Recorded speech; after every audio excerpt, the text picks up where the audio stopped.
The following is a production of DallasCowboys.com and the Dallas Cowboys Football Club. How about them Cowboys? Yeah! Go Cowboys!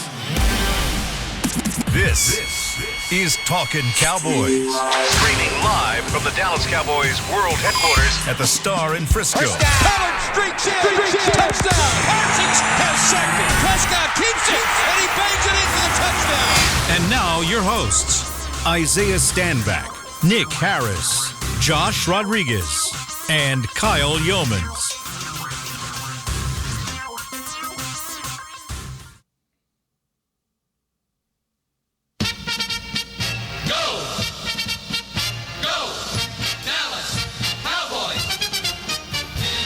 The Dallas Cowboys are champions of the NFC East. A 38-10 beatdown of the Washington Commanders has the division in hand for the Dallas Cowboys. They finished the season 12-5 for the third straight season and are also the number 2 seed in the NFC playoff picture. Welcome in to Talkin Cowboys, presented by Black Rifle Coffee Company. It's the Cowboys and the Green Bay Packers in the wild card round, the 2 versus 7 seed. It's a historic matchup between two historic franchises. We've got a lot to talk about this week. It is playoff week in Frisco. We've got Nick Harris, Josh Rodriguez, Chris Beam in the back. I'm Kyle Yeomans to break it down for you. No John Machota or Isaiah Stanback today. Isaiah said he was going to be here on Monday.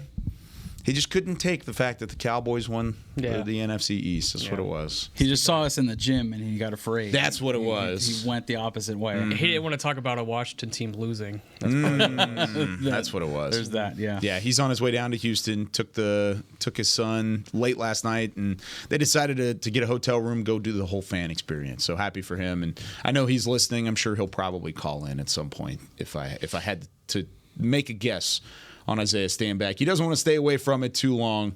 The Cowboys dismantle the Commanders. It was a little rocky, really, till midway of the second quarter. You got a little bit nervous along the way, but then Dallas did exactly what you expected them to do. Put it away and win it 38-10. Nick, you were on site. What were your thoughts? I was not on site, but oh, that's right. Correct. You were driving from I where? was driving from Mexico. Long that's story right. there, but that's besides the point. Was there ever really any concern? Like, truthfully, even when it was 10-7 in the second quarter, and a couple of things had just gone perfectly right for the Commanders up to that point. And you just knew that the offense was going to bounce back from those setbacks, because you saw that first drive. They marched down the field. Dak goes 6 for 6, 52 yards, touchdown to CD, and it just kind of gets things going.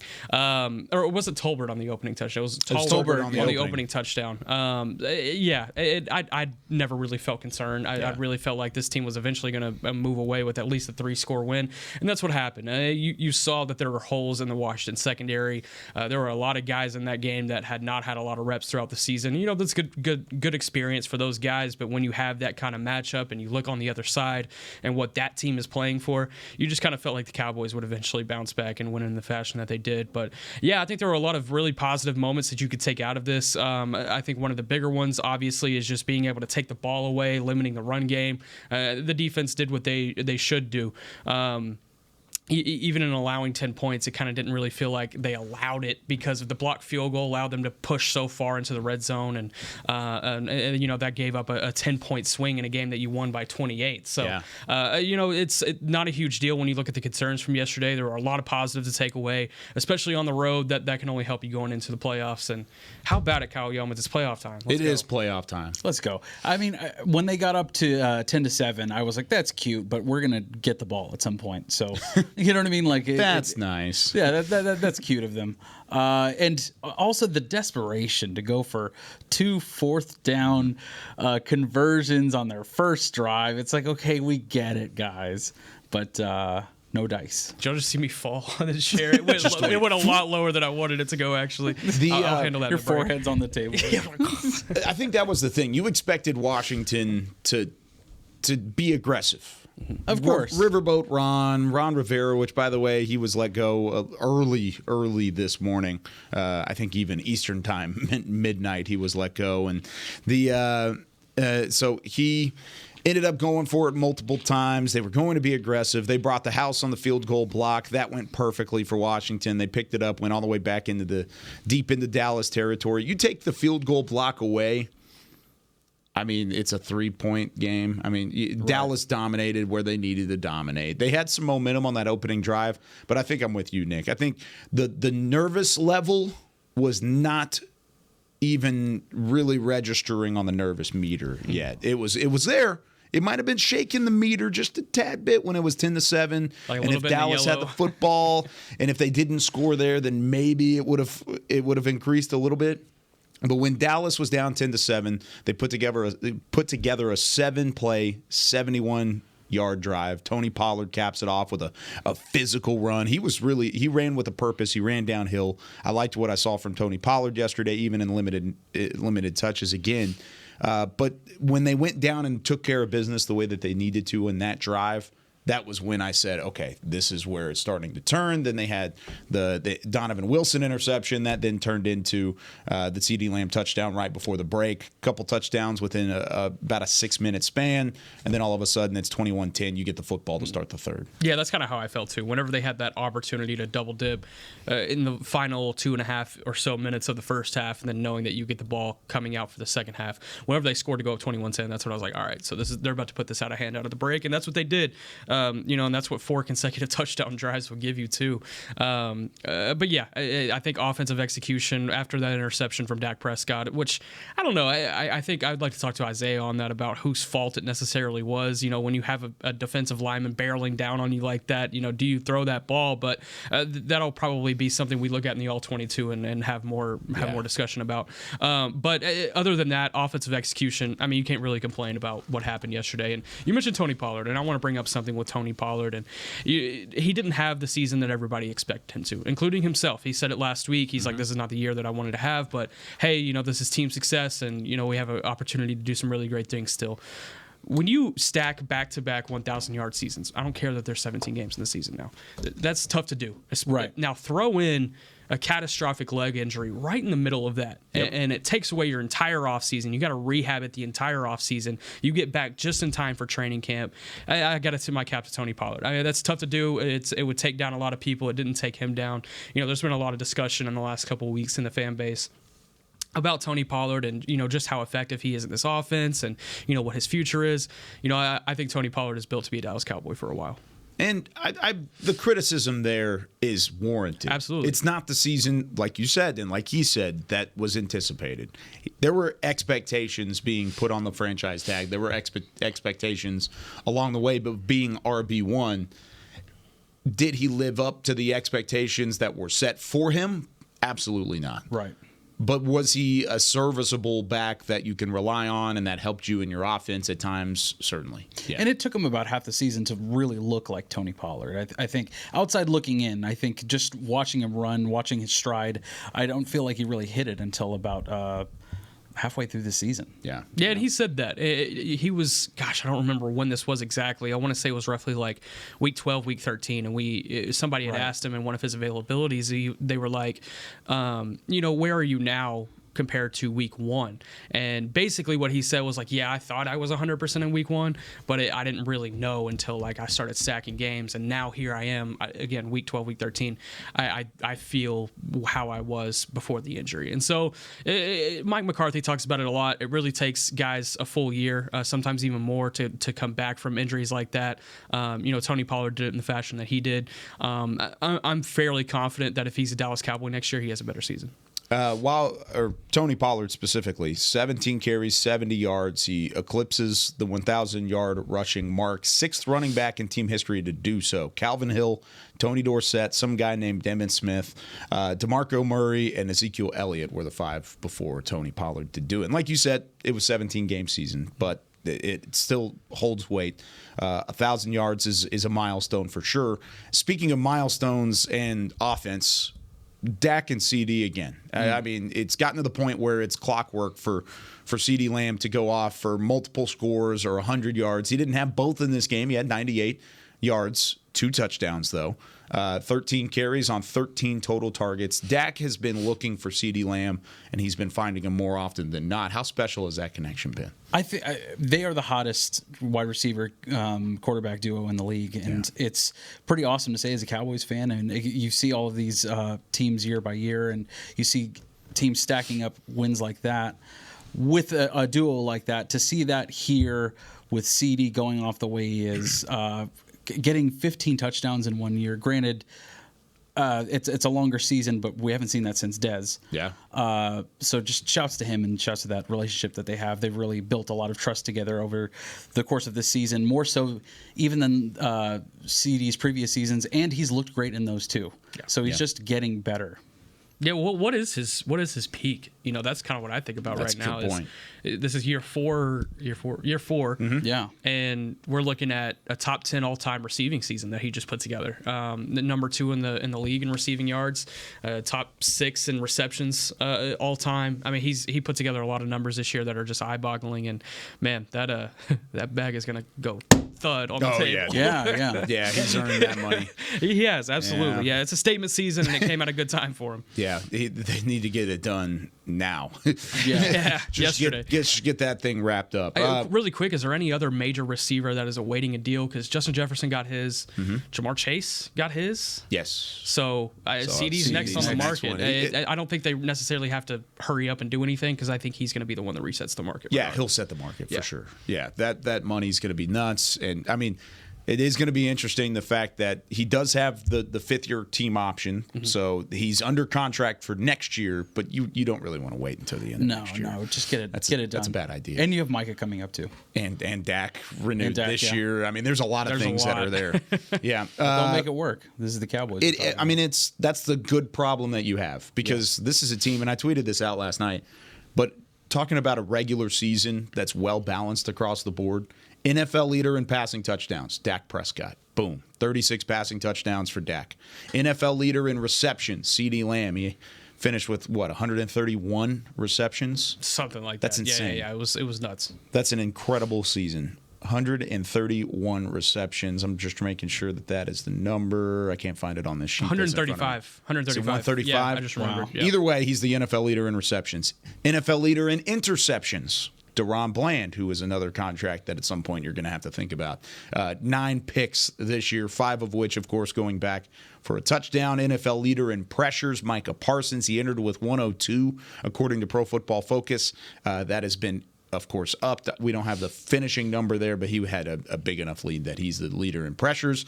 Leader in field goal makes, Brandon Aubrey with 36. He did have his first miss officially on the field goal block, and then a second miss off the doink in the second half. That was, he needs to throw away that T-shirt that he got made before the game. The banger and butter. The banger and butter, yeah.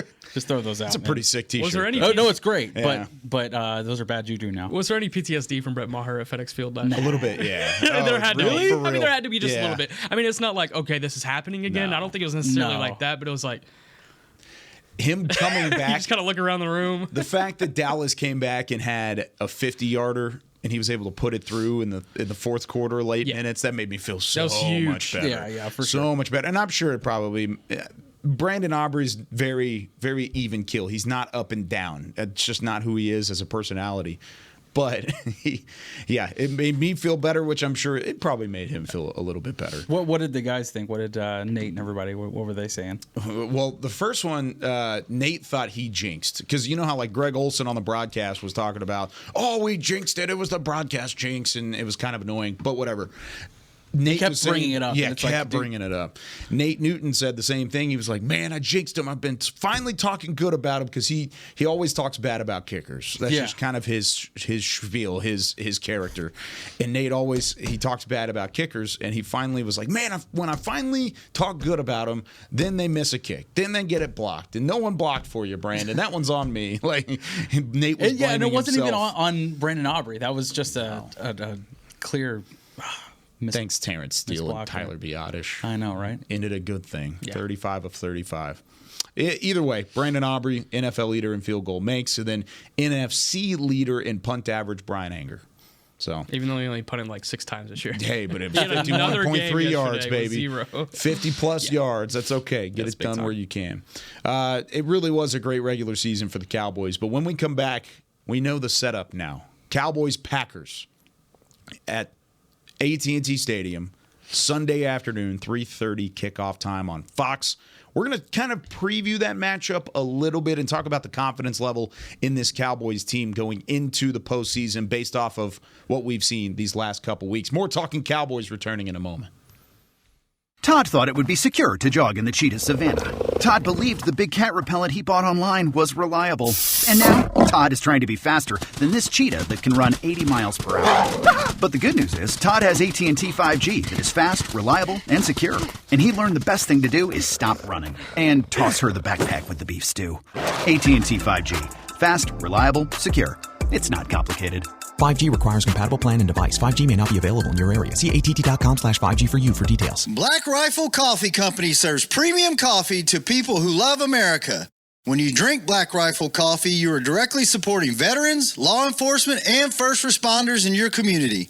Black Rifle's expert roasters love coffee almost as much as Texas loves football, so it makes sense that America's Coffee partnered with America's team. Go online at blackriflecoffee.com and fuel up with the official coffee of the Dallas Cowboys.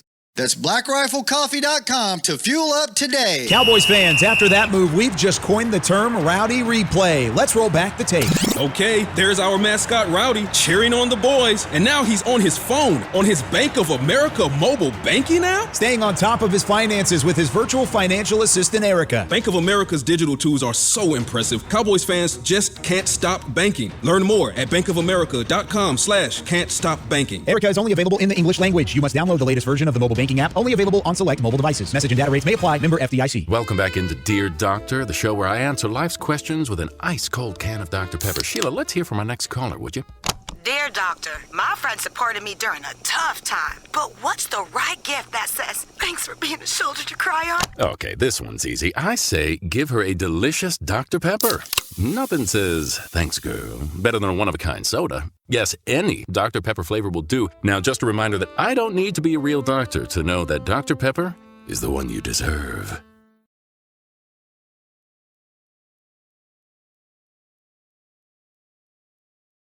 Back to Talkin Cowboys. Back here on Talking Cowboys, presented by Black Rifle Coffee Company, the official coffee of the Dallas Cowboys. It is a Victory Monday celebration. Give us a text, 817-290-3298. 817-290-3298. My question to Cowboys Nation today is, on a scale of 1 to 10, what is your confidence level in this team right now going into the playoffs? I'm not talking about deep playoff runs. I'm not talking about making a prediction for the rest of the season. What is your confidence level, 1 to 10, on how well this team is built and set up going into the postseason? We'll answer that question ourselves in our Smelly Stickers segment coming up next. But I want to talk about the Green Bay Packers. A lot of Cowboys fans have bad memories in the back of their head from the Packers days and some of the other playoff matchups over these last couple years. Where is your overall sense around this setup for the Cowboys, seeing the Packers in the first round at home? As far as I'm concerned, the boogeyman is gone. Mm-hmm. He's off talking to Pat McAfee about vaccines and stuff. So I'm not necessarily worried about the Packers. I mean, granted, Jordan Love is playing out of his mind. He's the second best touchdown thrower in the NFL behind Dak Prescott. But they are 9-8, so they're definitely beatable. And I think that going into this game, just managing what Jordan Love does in and out of the pocket is going to be crucial, and stopping the running game, obviously. That's something that we'll need to do. But confidence level, I don't know, man. I'm kind of at like a 5. I'm more so concerned with like what how confident the Cowboys themselves are. Like after this game, after handling the Commanders, which you're supposed to do, managing the running game, all of that, I'm more concerned with how confident they feel going into this. I have to have my hands up, shoulders out. You know what I mean? Just like, all right, man, let's see what they can do. I can be swayed either way at this point. I think with the Green Bay Packers, You mentioned it. Aaron Rodgers not in the building anymore. This is a completely different Green Bay team than even the one that they saw at Lambeau last year. Something that was really interesting to me, kind of when I was doing a little bit of prep last night on my final trek up from the South.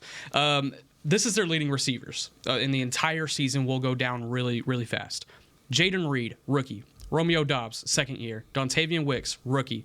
Christian Watson, second year. Tucker Kraft, rookie. Luke Musgrave, rookie. So they're full with first-year guys, second-year guys, with a first-year starter at quarterback. I mean, it's really impressive what Matt LaFleur has put together. But at the end of the day, I think this is one of those rare opportunities where the Cowboys' playoff experience might just be a little bit too much in a game like this, especially at home, 7-0, 8-0 on the year at home, and being able to stack those type of things. For that reason, I have a lot of confidence in this game for the Cowboys. This is a game that they should win. When you were looking at the possibilities going into the week about who they could get at the 7th seed, this was who you wanted, in my opinion. I think the only thing that could have been better was like the Saints or Vikings, but like those were outside shots. When you looked at the real possibilities, I think this was the best matchup in my eyes. I was even fighting with some people on Twitter last night, like, no, the Rams are not the better matchup. Like, that's just false. It's the Packers game. I think this is an opportunity for the Cowboys to go in, get a big playoff win, and stack some confidence going into the divisional round. It was funny. Me and Isaiah were debating all week on who we would rather not see the most. He didn't want to see Seattle. I didn't want to see Los Angeles. Of course you didn't want to see Seattle. Yeah, of course. I mean, guys, let's just remember who we're talking about here. But we when we were talking back and forth about it, both of us were agreeing on one thing. We would rather see Green Bay in this scenario. Not because Green Bay is a bad football team. At all. No bad football teams remain. If you're in the playoffs, you know how to win games. Steelers. Okay, let's not get carried away. We're talking about the NFC, man. We're talking about the NFC. But in this case, out of the teams that you're seeing, the Rams are the hottest team in football possibly right now as a whole, other than maybe the one seeds of Baltimore and San Francisco. But then you've got the defensive prowess, 3 Pro Bowlers and playmakers on every level of the Seattle defense. I would rather see the youth and the inexperience of Green Bay in this category. They can still be a matchup nightmare. And I'm excited to get into the film study. I'm going to start it a little early. Usually I wait until Tuesday afternoon to start. I'm going to start today. It's playoff week. Got to get a little extra film study. Let's go, baby. But Jordan Love specifically, I think he's going to present some problems. I really do. But I think this is a team that's going to adjust to that well in the Cowboys. A lot of confidence answers rolling in here on the text line. The first really 5 or 6 that I saw were 7s and 8s. Pretty high confidence level. Got an 8.5 here. Jason from Philadelphia says his confidence level is a 7. I'm at an 8. That's Reggie from Maryland. But then as the text started coming in a little bit lower, I say on a scale of 1 to 10, a 6.5. This one's a 5. Confidence level of 4. Wonder why. The 5 says we've been hurt too many times. 5 says I don't think we're ready to really go all in yet. We're waiting to make a deep run in the playoffs before there's any excitement. Like Dak said, we're looking for something bigger. I completely understand. This is a team that has been set up well in the past. You've been healthy into back-to-back playoff runs, and it's ended in either 1 game or 2 games. I get it. I totally get it. Specifically about the setup, I think this is the best they've been set up in these 3 years with Mike McCarthy as the head coach. No doubt. And if this was like a week 12 game, I wouldn't. My confidence level would be like a 9 or 10. Yeah. But I think just a matter of us getting into the postseason, it's like, yeah, we just got to go 4-0. Like that's really what we need to do starting from this week is just go 4-0. But yeah, I think going into it right now, all of the pressure's on us, I think, at this point. And, granted, Green Bay is who they are, but it also is kind of prime time for Jordan Love to really make a name for himself if he goes off in this game. It's like that could be Green another Bay, Dallas. It could be one of those situations where, like, okay, we're about to, make a star if our defense doesn't show up on Sunday. But we'll see. That's what I'm at a 5. Christian Watson had 3 touchdowns in this game last year. It did happen.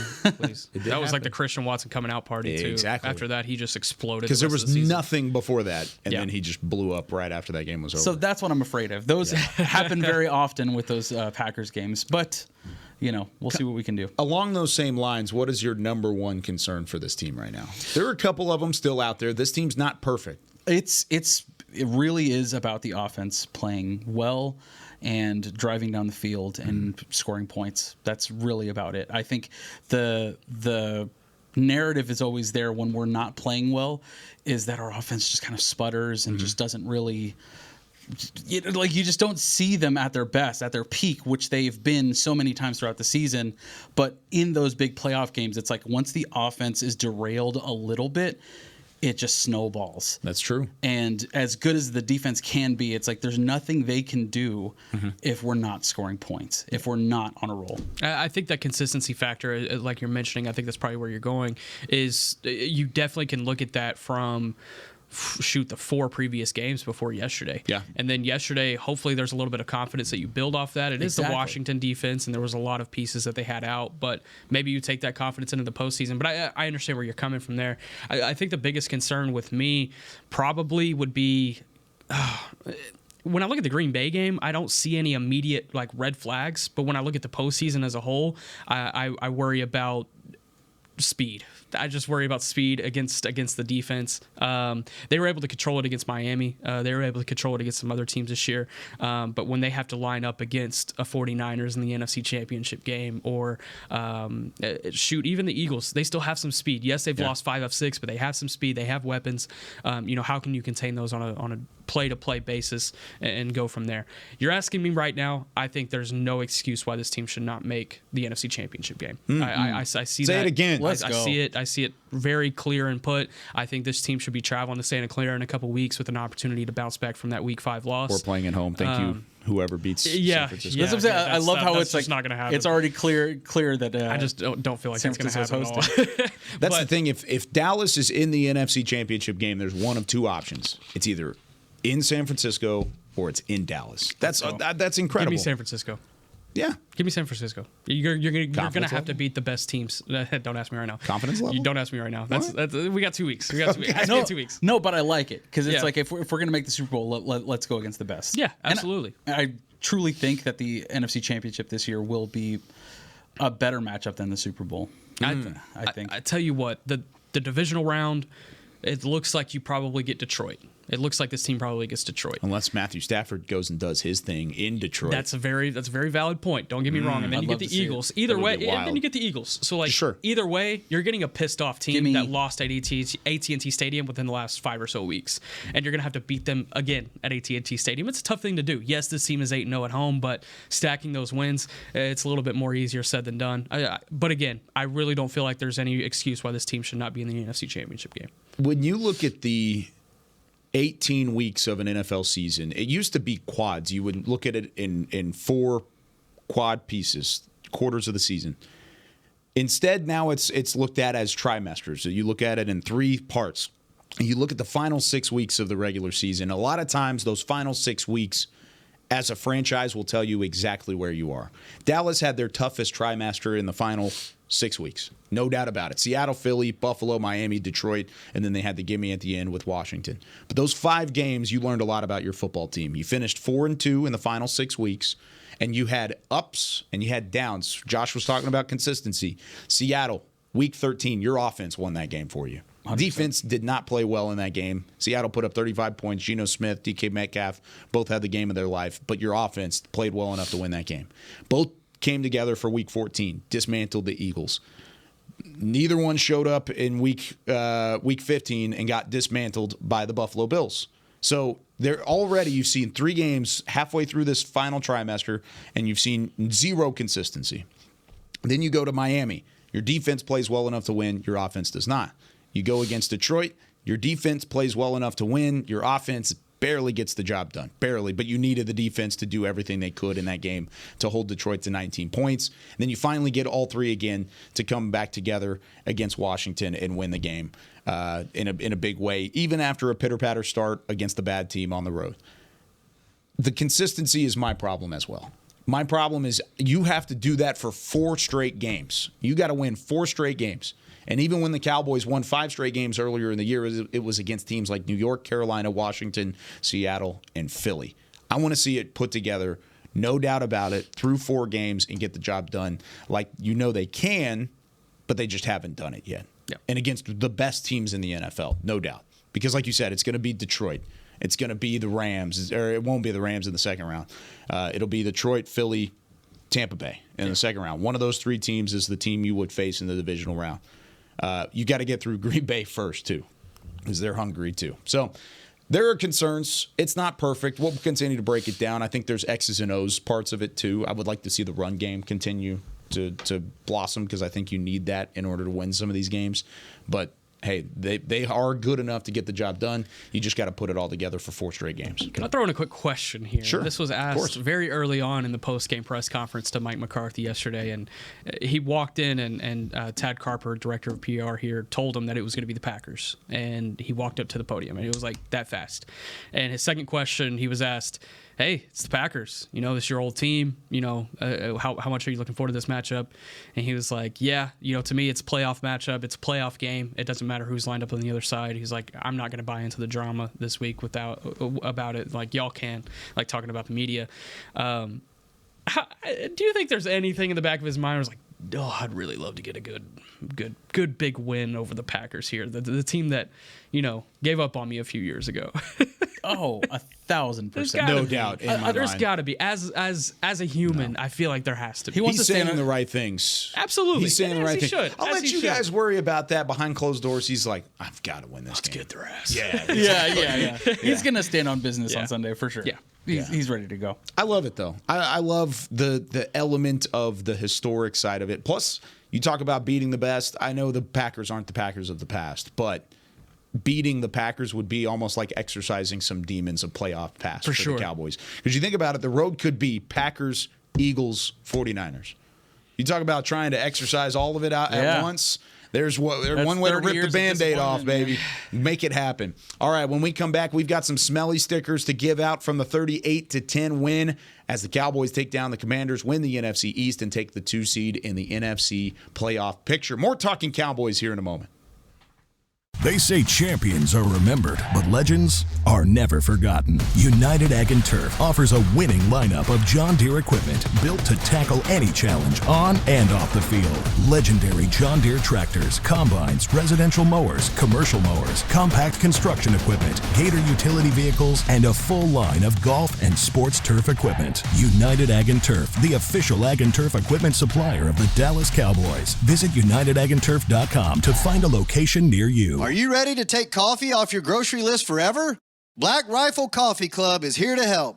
As a coffee club member, you'll get your favorite coffees roasted, packaged, and shipped to your door free of charge on your preferred schedule. Set it, forget it, and never run low on coffee again. Members also get exclusive deals on coffee, products, and discounts from partner brands. Ease your mind and let Black Rifle worry about your coffee supply.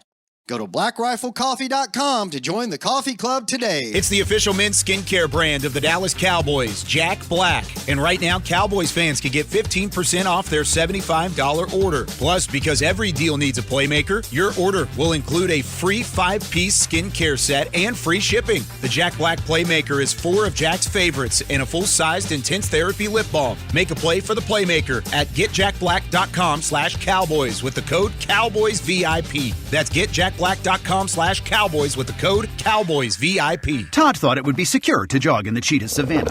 Todd believed the big cat repellent he bought online was reliable. And now, Todd is trying to be faster than this cheetah that can run 80 miles per hour. But the good news is, Todd has AT&T 5G that is fast, reliable, and secure. And he learned the best thing to do is stop running and toss her the backpack with the beef stew. AT&T 5G. Fast, reliable, secure. It's not complicated. 5G requires compatible plan and device. 5G may not be available in your area. See att.com/5G for you for details. Back to Talkin Cowboys. Welcome back into Talkin Cowboys, presented by Invisalign, the official smile of the Dallas Cowboys. I read that without the read, and I love Kyle it. Yeomans walks back in. I just want to let you know that it was handled. The read was handled. I heard it. Yeah, that was nice. Not bad, right? No, that's that's pretty bad. That's not my best. Oh, okay. Yeah, it was. All right. It's a little slow today. I'm sore. If that was me, we'd be ending the show. You know what I mean? And that's it for Talking Cowboys. We'll see you tomorrow. I was like, oh, there's a helmet. All right, we've the got wrong some helmet. smelly stickers to hand out here. We did not do this last week. We just completely forgot about it. Yeah. By we, I mean me. It's all right. Completely forgot about it. But was a weird week last week. It was a weird week with the New Year. Isaiah wasn't here on Tuesday. It was just kind of like a thing that got pushed aside. But we've got our smelly stickers, our players of the game, and this helmet's getting pretty full again. 12 wins on the campaign for the third straight year. How impressive is that, by the way? How much credit does Mike McCarthy and the front office deserve? 3 straight years of 12-win seasons. That's not easy to do in the NFL at any level. Yeah, it's impressive. I think that's a credit to this entire coaching staff, the personnel department, the team that they put together over the last few years. It's big time, being able to win 12 games in 3 straight years. But I don't think anybody will care unless there's playoff success on the other end. That's kind of the feel. You got to have wins in the playoffs, and it starts this week. I mean, that's really kind of the number one thing is you want to win games. You want to be able to make a run. But you can also stop and maybe not smell the roses, but at least appreciate. Smell the smelly stickers.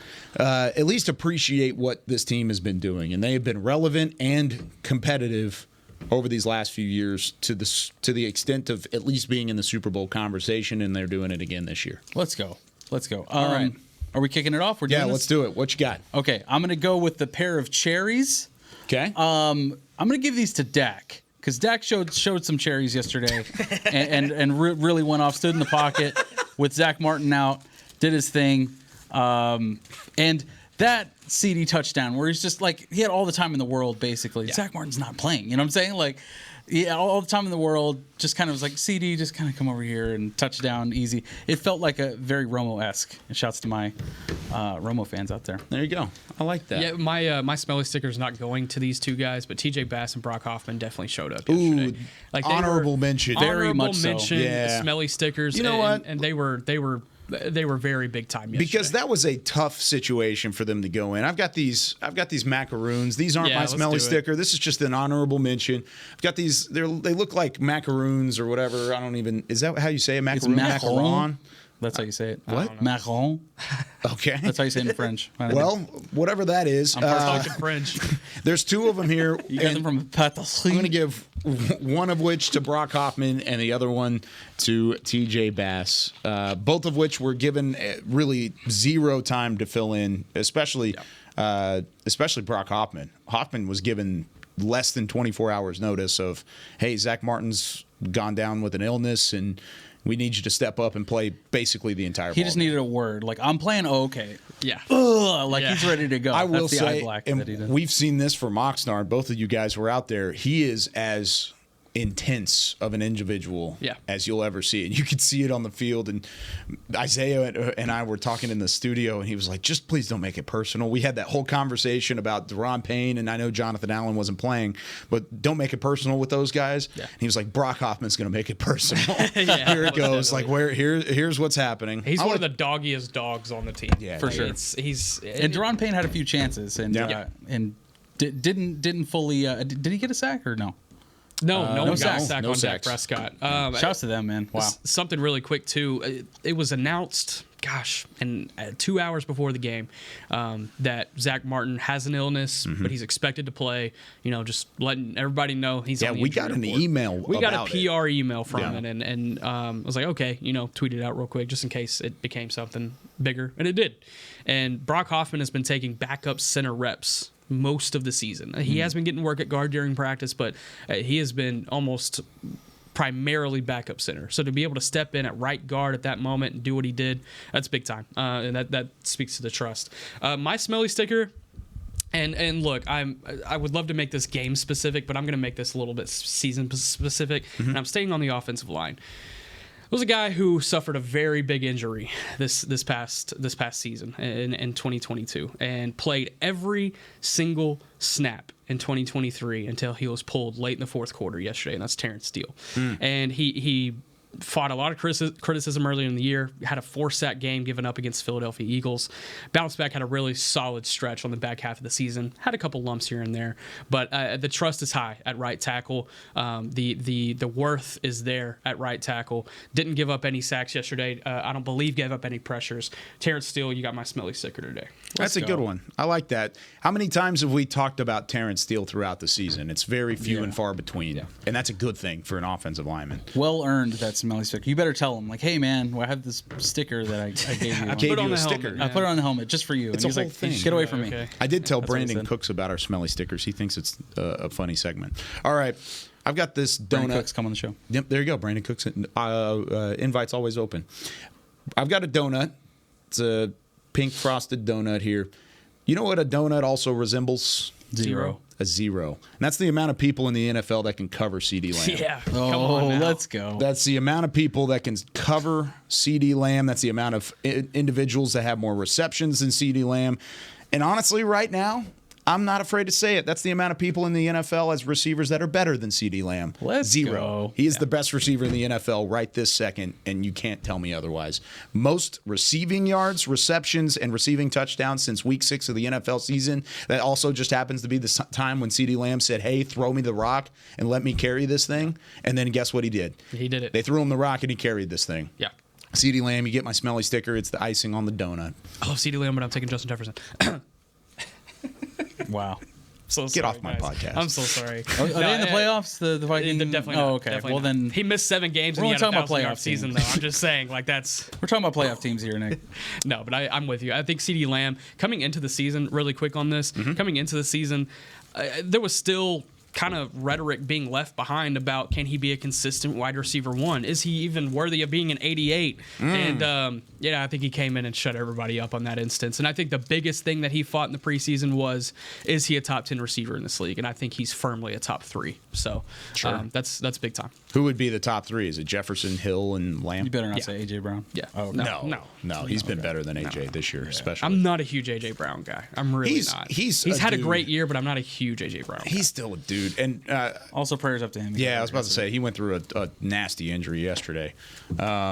We'll see if he's even available for playoffs. I doubt it. Have they reported that yet? No, I don't think they said I don't think exactly they what said it it was. specifically either, but it did not look good. All right. Playoff time is here, boys. Yeah. Talking Cowboys all week long, 9 a.m. Central. We won't have Isaiah tomorrow. We will have John Machota in the building, and then we will get back after it with the whole crew on Wednesday, Thursday, Friday, and get you ready for the Green Bay Packers and the Dallas Cowboys. It is a historical matchup just because of the brands, the history, and, of course, the current implications that are on the line Sunday afternoon at 4:30. It was a fun one breaking this one down. The Cowboys win the division 38-10 as they take down the Washington Commanders in Week 18 and take home the 2 seed in the NFC playoffs. For Chris Beam, Nick Harris, Josh Rodriguez, I'm Kyle Yeoman saying so long from Talking Cowboys. We'll see you tomorrow in playoff time in Texas. This has been a production of DallasCowboys.com and the Dallas Cowboys Football Club. How about this, Cowboys? Yeah!